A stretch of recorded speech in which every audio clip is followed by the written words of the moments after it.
মাত্র 5 মিনিটে সুজি দিয়ে বানাও দুর্দান্ত স্বাদের পিঠে। অনেক সময় চালের গুঁড়ি আমাদের বাড়িতে থাকে না, কিন্তু সুজি আমাদের সবার বাড়িতেই থাকে। সেই সুজি দিয়ে একদম ঝটপট এত সুন্দর নরম তুলতুলে পিঠে বানানো যায় যে মুখে দিলে মিলিয়ে যাবে। আর একবার বাড়িতে বানালে কিন্তু বারবার এই পিঠেটাই খেতে ইচ্ছা করবে।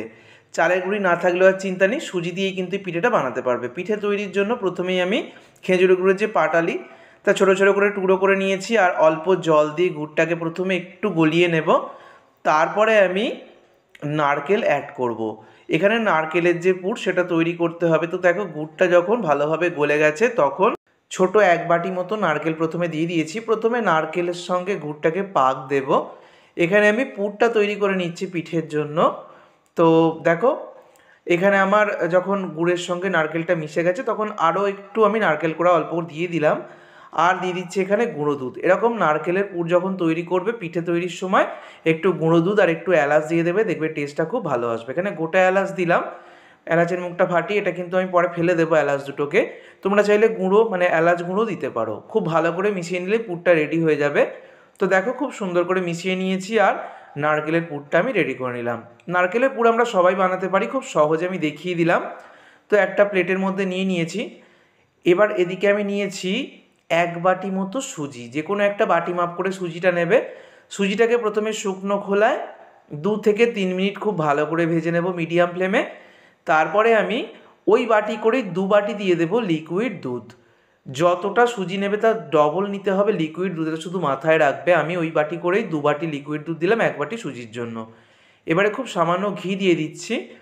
খুব ভালো করে এবারে খুন্তি দিয়ে এই সুজিটাকে একদম লো ফ্লেমে রেখে পাক দেব। মোটামুটি 2 থেকে 3 মিনিট খুব ভালো করে পাক দেব। তো আমি গ্যাসের ফ্লেমটাকে একদম লোতে রেখেছি, একদম লো ফ্লেমে এটাকে পাক দেবার একটা সময় দেখবে মোটামুটি মিনিট 3-4 পরেই দেখবে এটা একটা জায়গায় চলে আসছে, তখনই বুঝবে পাকটা হয়ে গেছে। এবার আমি গ্যাস অফ করে দিলাম। একটা থালার মধ্যে নিয়ে নিয়েছি। গরম অবস্থাতে এটা মাখতে চেষ্টা করবে। খুব গরম লাগলে 1 থেকে 2 মিনিট রাখার পর মাখবে। গরম অবস্থায় মাখলে মাখাটা খুব সুন্দর মসৃণ হয়ে যাবে। তো দেখো, খুব ভালো করে মেখে নিয়েছি। মাখার সময় খুব সামান্য ঘি তোমরা দিতে পারো। খুব ভালো করে মেখে নেবার পর এবার এই মাখাটা থেকে গোল গোল করে বল বানিয়ে নেব। তারপর হাত দিয়ে গোল করে চেপে নেব।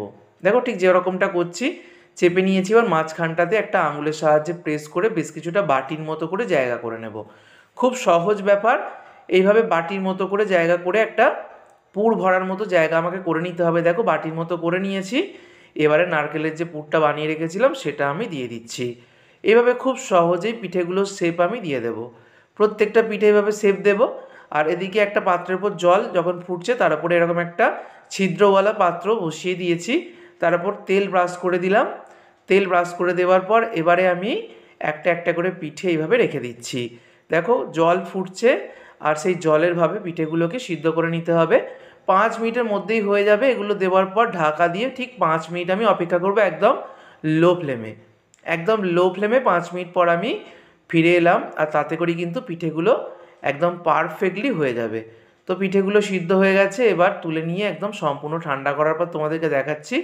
বাকি পিঠেগুলো আমি একইভাবে তৈরি করে নেব। প্রথম যে 3টে পিঠে তৈরি করলাম সেটা দেখিয়ে দিচ্ছি। দেখো কত সুন্দর দেখতে হয়েছে পিঠেগুলো, খেতেও দুর্দান্ত হয়। সুজি দিয়ে যে এত সুন্দর পিঠে বানানো যায় সেটা তোমরা বাড়িতে না বানালে বিশ্বাস হবে না, মনে হবে একদম চালের গুঁড়ির পিঠে খাচ্ছ।